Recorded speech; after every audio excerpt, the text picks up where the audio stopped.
a little binder, and in that binder he identified 12 areas of his life that he wanted to focus on. And for each of these areas he created a vision. Now the first category is health and fitness. This is an obvious one. Health and fitness comes number one because it governs everything else. Basically, if your body isn't functioning well, you can't do a lot of these other things, and you're probably going to die sooner too, which limits your amount of time to achieve the rest of your goals. Second one is your intellectual life. This is something people forget. There's your financial life. Sorry, one more thing about social life I forgot to mention is, there's a very famous quote that you are the sum of the 5 people closest to you. So one more goal that's important to set in this one is, who are the people you want to be hanging around with? I set a goal many years ago that I wanted to actually get to spend time with Branson on his private island, that I wanted to be hanging out with people who were millionaires. And because I know that you learn from these people, and I've managed to achieve a lot of these goals. But a lot of people forget that you need to set goals for the kind of people you want around you. Then there's your financial life. How much money do you want in the bank? What do you want your net worth to be? If you run a business, how much money do you want that business bringing in? What type of profit margins? Then there's your career, which is very different from your financial life. Your career is, how well do you want to be doing at your job? What promotion level do you want to get at? How do you want to be perceived by your colleagues, by your co-workers? Then there's your quality of life. This is something else that people forget. What type of office space do you want to be in? What should your home be like? Your home and your office space, mine used to be, both were really messy. The first Mind Valley office was in a warehouse in Cheras. And then we moved to KL Central, then the rent there got too high, so then we moved to a bungalow in Bangsa. Then we tried to cram 40 people in the bungalow, and then the DPKL came. And so our office used to be really messy, but we always had this vision of having a Google-like office in Kuala Lumpur. And what you see right now is a part of that vision. So you are in a room that came from us having a vision of the quality of work life we wanted. But you also want to create a vision for the kind of home you want to be in. What would your bedroom look like, your living room? What would your kitchen look like? It's really important. Then there's your life vision, which is the one that sums everything else up. What will people be saying about you at your funeral? What did you accomplish in life?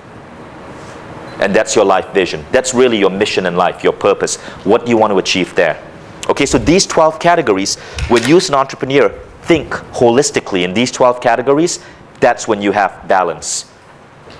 If you are obese, unhealthy, have a fucked up marriage, are alienated from your kids, you are failing your job as an entrepreneur. Something isn't right. But what if you take the commitment of going and say, this year or this month or this quarter, I'm going to improve these 4 factors. Just these 4 factors of my marketing roadmap, you will double your business. And then you do it again, and suppose you get bored because that thing, you say, okay, it doesn't matter how I ask for a referral, the conversion rate is always the same. It's more or less always the same. And you say, okay, I will stop focusing on this point.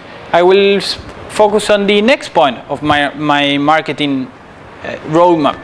And I'll start looking in this leverage point, and you start experimenting with that.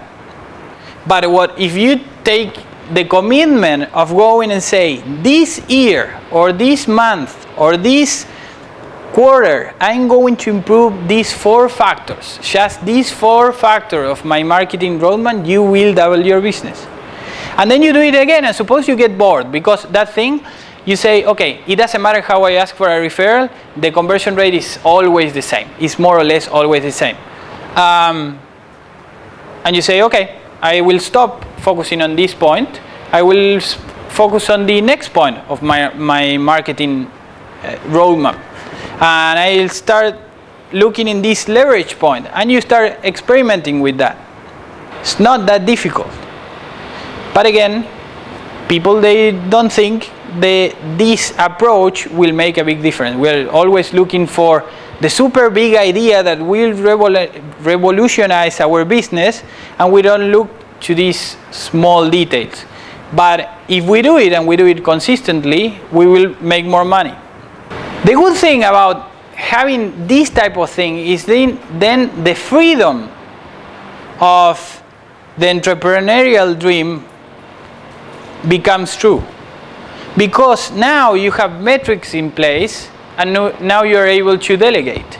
And you say, okay, I will hire a sales guy, and you need to do better than this. And if you do better than this, if out of 1,000 people that work in the shop, you close better than this, then you're the sales guy I need, and you're as good as me or better. So you can start outsourcing, and you can start delegating, and you can start delegating objectives and say, hey dude, you need to do this thing, and this thing is this number, and you need to be able to get me this number. So if you have this in place, a lot of things are easier to manage. Not only it's easier to improve your business, it's easier to delegate, but it's also easy to become free. And it's also easy to go and say, okay, how much can I spend in some advertising things? Let's suppose we figure out, because of marketing psychology, and again, I'm not a specialist on building metrics or something like that. I would consider myself as a specialist in marketing, someone who tells stories that sell better than others. So, but the thing is, if you don't start measuring the effects of what you do as a marketer,